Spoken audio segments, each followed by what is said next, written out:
Hello and welcome to all. स्वागत है आप सभी का व्योनिका फाउंडेशन में। एज पर योर डिमांड, सब लोगों ने मुझसे बोला कि प्रशासनिक शब्दावली, आरबीआई ग्लॉसरी, इसको लेकर के आइए सर, इसकी बहुत ज़रूरत है। तो देखिए, सब तो नहीं हो पाएगा क्योंकि इतनी सारी ग्लॉसरी है आरबीआई की, इतनी सारी प्रशासनिक शब्दावली हैं, तो मेरे लिए भी बहुत मुश्किल है कि मैं इतनी सारी चीज़ें एक साथ आपको पढ़ा दूँ, और आपके लिए भी मुश्किल है ये काफ़ी। इसके लिए पूरे साल भर तैयारी करनी पड़ती है, हर एक पेज को एक-एक दिन पढ़ना होता है, तो मेरे लिए एक दिन में तो सब कुछ मतलब पॉसिबल नहीं है। पर फिर भी मैंने कोशिश की है कि जो इम्पोर्टेंट है, जो सबसे ज़्यादा इस्तेमाल की जाने वाली जो शब्दावली है, चाहे प्रशासनिक हो या आरबीआई हो या पारिभाषिक शब्दावली आप कह लीजिए, कुछ भी कह लीजिए, तो वो मैं आपके लिए इम्पोर्टेंट लेकर के आया हूँ। और ये किस-किस एग्ज़ाम के लिए बहुत इम्पोर्टेंट है, बहुत हेल्पफुल है। एक तो आपका जो राजभाषा आईबीपीएस एसओ में पूछी जाती है, प्रोफ़ेशनल नॉलेज में इससे कम से कम 5 क्वेश्चन आएँगे आपको, कम से कम की बात कर रहा हूँ मैं। और एसएससी सीएचटी में भी पिछले साल पूछा गया था, तो इस बार भी पूछे जाने की संभावना है। तो ये दोनों के लिए बहुत ही ज़रूरी है। अगर और भी कहीं आती है, तो वहाँ पर भी आपको बहुत हेल्पफुल रहेगी। अब देखिए, प्रशासनिक शब्दावली, आरबीआई ग्लॉसरी, पारिभाषिक शब्दावली, ये सब क्या होता है, इसको भी समझेंगे। और इसके बाद कुछ इम्पोर्टेंट शब्द जो मैंने उठाए हैं, जो आपको पढ़ने ही पढ़ने चाहिए, वो। तो आप सामने अपने थंबनेल में देख रहे हैं कि मैं क्या-क्या इसमें कवर करने वाला हूँ। हमारा कुल मिलाकर के छोटे-छोटे टॉपिक्स में मैं इनको सब टॉपिक्स में डिवाइड, मतलब सब वीडियोज़ में डिवाइड कर दूँगा, या फिर आप कहें तो मैं पूरा एक मर्ज वीडियो भी इसका डाल सकता हूँ। मेरे लिए तो सब कुछ पढ़ाना है, तो आप चाहें तो मैं इनके छोटे-छोटे वीडियोज़ आपको दे सकता हूँ, जिसमें आपको बोरिंग भी नहीं लगेगा और आप आराम से इनको देख पाएँगे, और मेरे लिए भी आसान रहेगा इनको रिकॉर्ड करना, क्योंकि एक गो थ्रू में, है ना, रिदम में आपको रिकॉर्ड करना वो थोड़ा-सा मुश्किल हो जाता है। लेकिन अगर आप छोटे-छोटे वीडियोज़ में देखना आपको पसंद हो, आपके लिए हो, तो मैं उसी तरीके से जैसा भी कंफर्टेबल लगेगा वैसा आप देख सकते हैं। मैं इसका फुल वीडियो भी डाल दूँगा गो थ्रू मर्ज करके, एक वन गो थ्रू में आप देख सकते हैं, या फिर आप करके उसे पार्ट वाइज़ देख सकते हैं। तो चलिए बात करते हैं मुद्दे की। सबसे पहले इसमें आप देखेंगे कि मैंने यहाँ पर ये सारे टॉपिक्स नोट कर रखे हैं।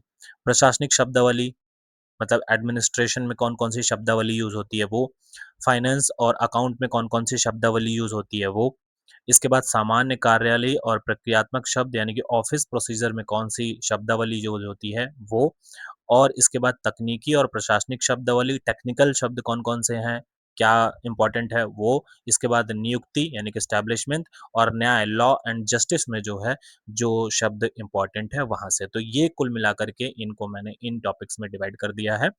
और बिलीव मी, ये जो आपके टॉपिक्स हैं, ये आपको एनफ हैं इस एग्ज़ाम के लिए। मैं 100% तो नहीं कह सकता, बट हाँ, मतलब ये आपके लिए इतना इम्पोर्टेंट है, मतलब कम से कम इतना तो पढ़ के जाइए ही जाइए, ठीक है? तो शुरू करते हैं। और अगर वीडियोज़ या आपको किसी भी तरीके की कुछ और मदद चाहिए, या कुछ भी मैं आपके लिए कर सकता हूँ, तो वो मुझे कमेंट बॉक्स में लिखा करिए। लाइक किया करिए वीडियोज़ को, अगर आपको पसंद आ रहे हैं, आपकी हेल्प हो रही है, तो मुझे अपने जो साइन जो है कुछ ना कुछ दिया करिए। और सबसे बड़ी बात, इससे मेरा हौसला भी बढ़ता है। मुझे अच्छा लगता है कि मेरे काम को एप्रिसिएशन दे रहे हैं, ठीक है? तो चलिए शुरू करते हैं।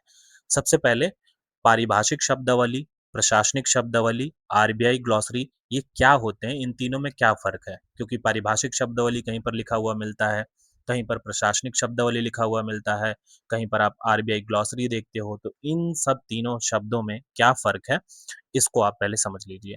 देखो, तीनों अलग-अलग दायरे के शब्दकोश या शब्द समूह हैं, जिनमें आपस में गहरा संबंध होने के बावजूद मुख्य अंतर इनके क्षेत्र का है। तो तीनों सेम चीज़ हैं, तीनों की जो खूबी है वो सेम है, ठीक है?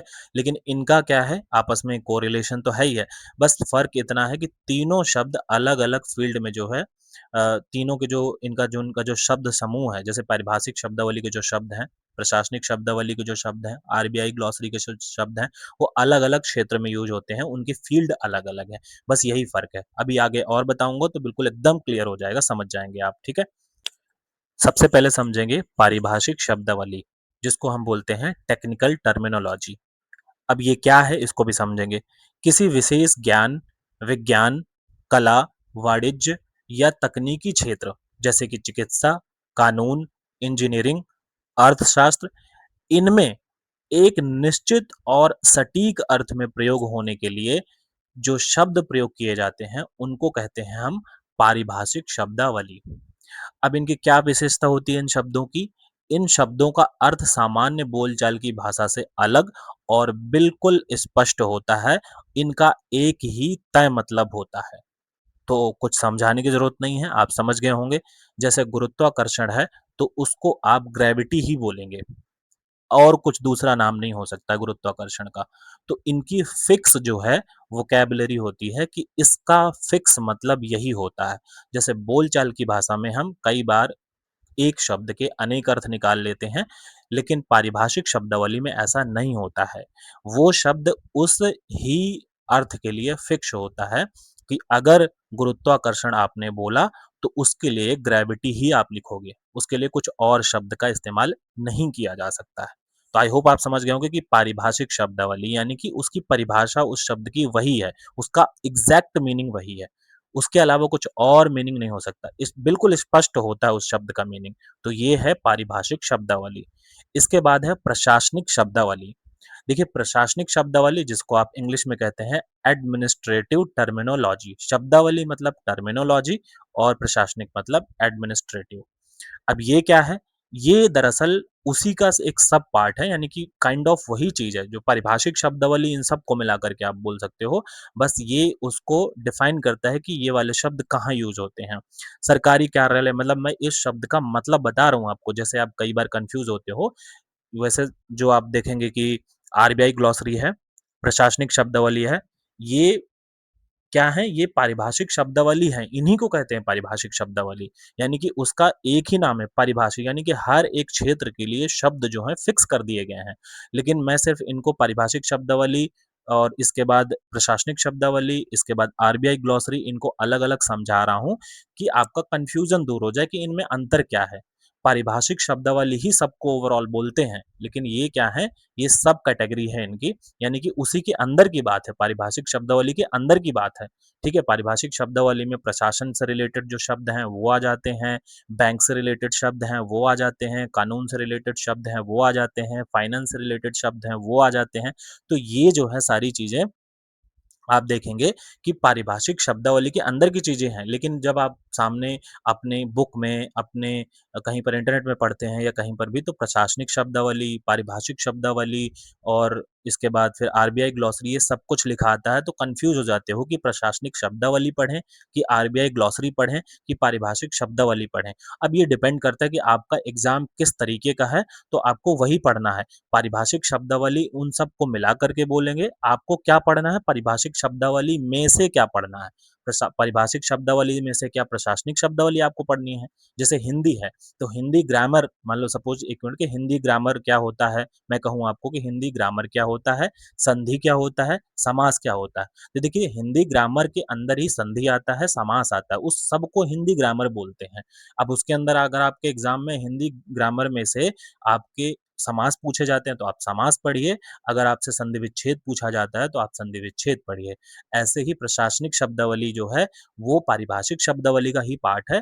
प्रशासनिक शब्दावली आपके एग्ज़ाम में आती है, तो आप वो पढ़िए, आरबीआई ग्लॉसरी आती है, तो आरबीआई यानी फाइनेंस से रिलेटेड चीज़ें पढ़िए और अगर आपसे कुछ और पूछा जाता है कानून से रिलेटेड, तो आप कानून की चीज़ें पढ़िए। लेकिन हैं ये सब पारिभाषिक शब्दावली। तो क्या आप मेरी बात समझ गए? ठीक है? तो ये सरकारी काम-काज में जो है इस्तेमाल की जाती है। उसके लिए जो है खास शब्दों का प्रशासनिक शब्दावली कहते हैं, ऐसे ही खास शब्दों को, तो इसके लिए भी खास शब्द फिक्स हैं प्रशासनिक शब्दावली में। जैसे कि आप बोलेंगे, अब वही चीज़ है, मैं बार-बार चाहे इसको कितनी भी बार समझाऊँ कि ये असल में पारिभाषिक शब्दावली का एक हिस्सा है और यह विशेष रूप से सरकारी पत्राचार, फाइलों और नियमों में काम आती है। ठीक है? तो अनुमोदन का मतलब क्या हो गया? अप्रूवल, यानी कि किसी से अप्रूवल मिल गया, मतलब आप उसमें जैसे बोलोगे अप्रूवल मिल गया, तो आप बोल देंगे ऐसा परमिशन मिल गई। अप्रूवल मिल गया, तो उसको हिंदी में जब आप फाइल में लिखेंगे, कहीं पर आप कोर्ट करेंगे, आधिकारिक तौर पे जो ऑफ़िशियली कहीं पर लिखा जाएगा, तो अगर हिंदी में लिखा जाएगा, तो अप्रूवल का मतलब अनुमोदन लिखा जाएगा, ठीक है? जैसे कोई रिकमेंडेशन किसी चीज़ की दी जाएगी, तो उसको संस्तुति लिखा जाएगा। कार्यालय आदेश है, तो उसको ऑफ़िस ऑर्डर लिखा जाएगा, ठीक है? तो इस तरीके से जो है फिक्स शब्द होते हैं। तो ये आपको ध्यान रखना है। तो अब यहीं से आपको सीखना शुरू कर देना है, आपको इंतज़ार नहीं करना उन शब्दों का। कहीं पर अनुमोदन आए तो उसका मतलब अप्रूवल होता है, संस्तुति आए तो रिकमेंडेशन होता है, इंग्लिश में आ जाए रिकमेंडेशन उसका हिंदी मतलब संस्तुति होता है। इसके बाद ऑफ़िस ऑर्डर के लिए कार्यालय आदेश लिखेंगे, ठीक है? तो ये ध्यान रखिएगा।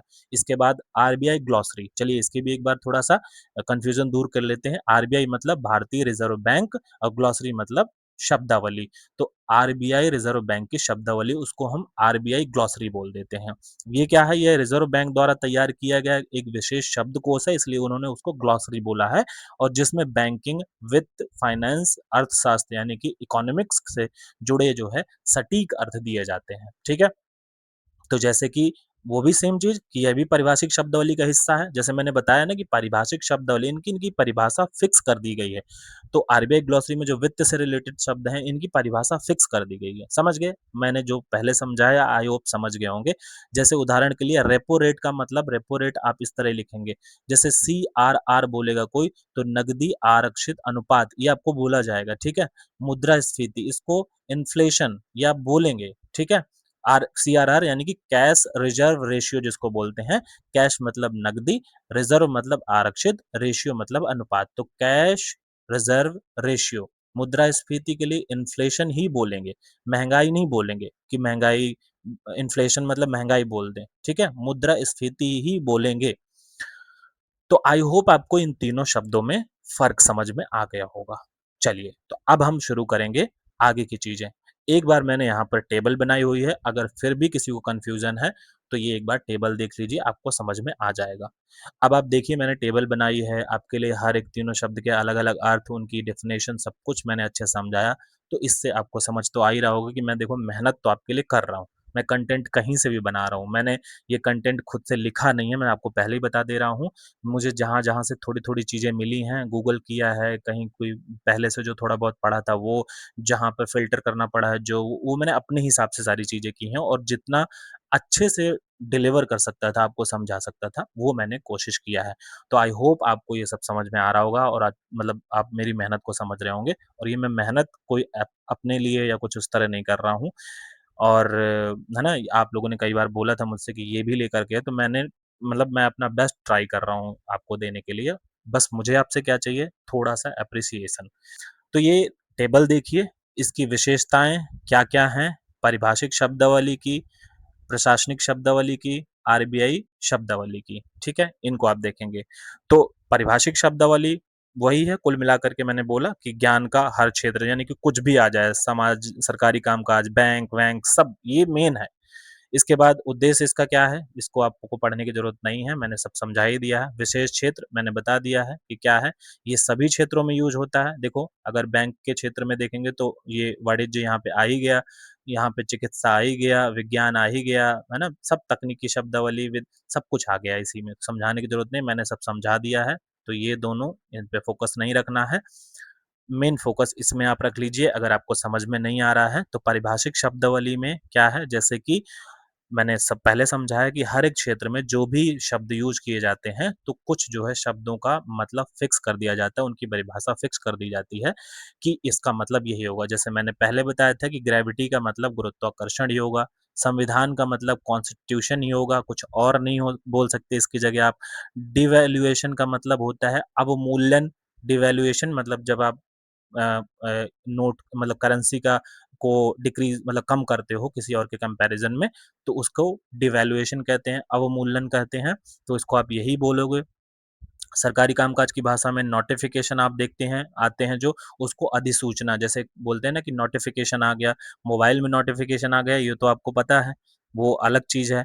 लेकिन जब नोटिफ़िकेशन कहीं पर कुछ सरकारी कामकाज में लिखा जाता है, तो उसका मतलब होता है अधिसूचना। यहीं से आपके शब्द शुरू हैं, इंतज़ार मत कीजिए कि और शब्द आएँगे, आएँगे शब्द, लेकिन यहाँ से आपको ये सब भी सीखना है, क्योंकि ये सब उसी से संबंधित है सारे शब्द। जैसे सर्कुलर है, सर्कुलर कोई बोलते हैं ना कि सर्कुलर जारी कर दिया, जैसे आरबीआई ने सर्कुलर जारी कर दिया, तो बहुत फेमस आरबीआई के सर्कुलर से आपके जीए में क्वेश्चन भी पूछे जाएँगे, तो उसका मतलब है परिपत्र, ठीक है? कार्यवृत्त इसको बोलते हैं माइन्यूट्स, इसको भी मिनट्स या माइन्यूट्स जो भी आप प्रोनंसिएट करें, कार्यवृत्त इसको बोलेंगे, ठीक है? हिंदी में। जैसे रेपो रेट मैंने अभी बताया, कैश रिज़र्व रेशियो, ठीक है? इसके बाद तरलता, लिक्विडिटी जिसको बोलते हैं, ठीक है? तो ये शब्द इम्पोर्टेंट है, लिक्विडिटी का मतलब होता है तरलता, हो सकता है आपके इसी एग्ज़ाम में आ जाए ये, तो आई होप ये समझ में आ गया होगा।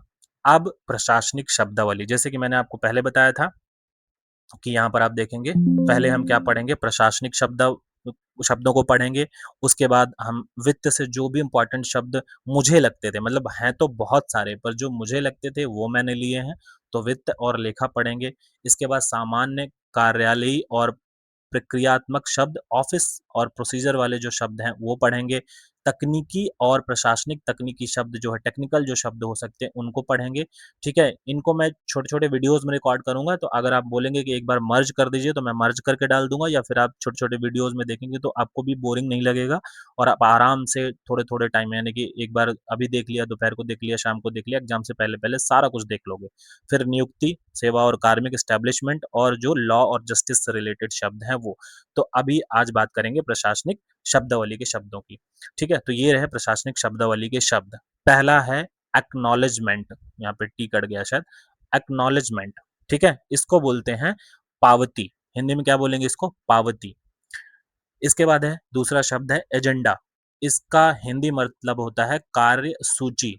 एजेंडा मतलब कार्य सूची सूची। जैसे बोलते हैं ना कि आज का एजेंडा क्या है, मतलब आज की जो कार्य सूची है वो क्या है, आज का जो क्या एजेंडा है, जो आज की कार्य सूची है, जो आज लिस्ट में जो आज का काम है वो क्या है, तो उसको बोलते हैं एजेंडा, यानी कि कार्य सूची। इसके बाद होता है कोरम, जो होता है गण पूर्ति। कोरम, समझ रहे हो ना कि कोरम एक जो है ना फिक्स नंबर ऑफ पर्सन होते हैं, जैसे पार्लियामेंट में कोरम होता है, ठीक है? कोरम कि इतने लोग होंगे तो वो उसकी गण पूर्ति, इतने लोगों के बिना काम चालू नहीं होगा, तो उसको बोलते हैं कोरम, यानी कि गण पूर्ति, मतलब कम से कम, गण मतलब लोग, यानी कि इतने लोग तो कम से कम हों, तो जब उतने लोगों की पूर्ति हो जाएगी, उतने लोग हो जाएँगे, तब उसकी आगे की कार्यवाही शुरू होती है, उसको बोलते हैं कोरम। तो जब कोरम पूरा हो जाएगा, गण पूर्ति हो जाएगी, तब जाके वो कार्यवाही शुरू होगी, ठीक है? मैं थोड़ा-सा ट्राई कर रहा हूँ कि आपको मतलब समझाता रहूँ जहाँ-जहाँ ज़रूरत है, तो आपको थोड़ा-सा याद करने में ईज़ी रहेगा। जैसे गज़ेट बोलते हैं, जिसको बोलते हैं राजपत्र। तो राजपत्र यानी कि जो गज़ेट होता है, जब भी कोई ऑफ़िशियल नोटिफ़िकेशन, कोई अधिसूचना या कुछ भी प्रकाशित करनी होती है, तो वो गज़ेट में प्रकाशित होती है। भारत का राजपत्र आपने देखा होगा, तो उसको बोलते हैं गज़ेट, ठीक है? गज़ेट में ही प्रकाशित होती है। इसके बाद होता है नोटिफ़िकेशन, अधिसूचना, जैसे मैंने अभी बताया था आपको, नोटिफ़िकेशन इम्पोर्टेंट है, ये प्रशासनिक शब्दावली में बहुत इम्पोर्टेंट है। सर्कुलर, परिपत्र, अब इसको कैसे बोलेंगे? परिपथ होता है ना, यानी कि परिधि जो होती है, जैसे देखोगे कि सर्कल के चारों तरफ क्या होता है, परिधि होती है, तो सर्कुलर सर्कल होता है, इसलिए उसको यहीं से नाम निकला है, ये सर्कुलर यानी कि परिपत्र, ठीक है? इसको ये बोलेंगे। इसके बाद आता है मेमोरेंडम।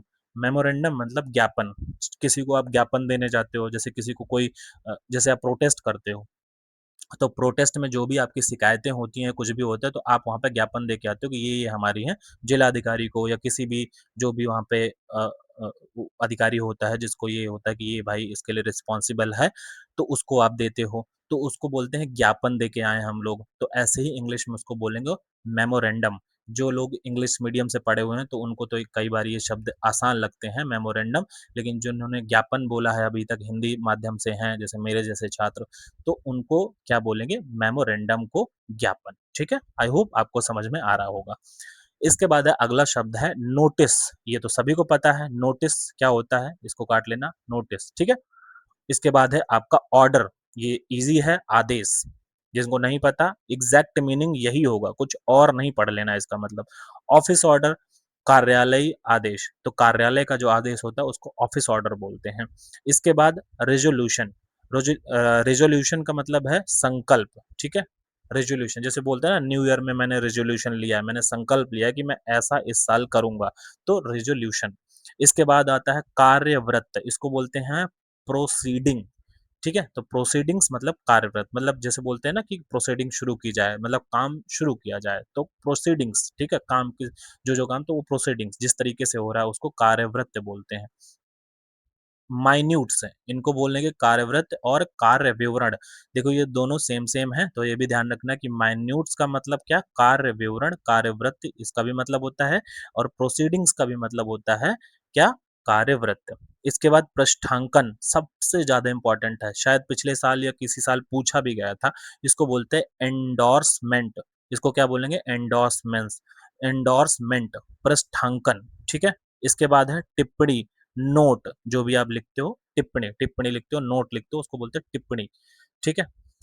अगला है प्रशासनिक शब्दावली में रिमाइंडर, रिमाइंडर को क्या बोलेंगे? अनुस्मारक, ठीक है? रिमाइंडर जिसको आप बोलते हो ना अभी बोलचाल की भाषा में कि एक रिमाइंडर डाल देना यार, तो इसको हिंदी में पारिभाषिक शब्दावली के रूप में क्या बोलेंगे? उसको अनुस्मारक।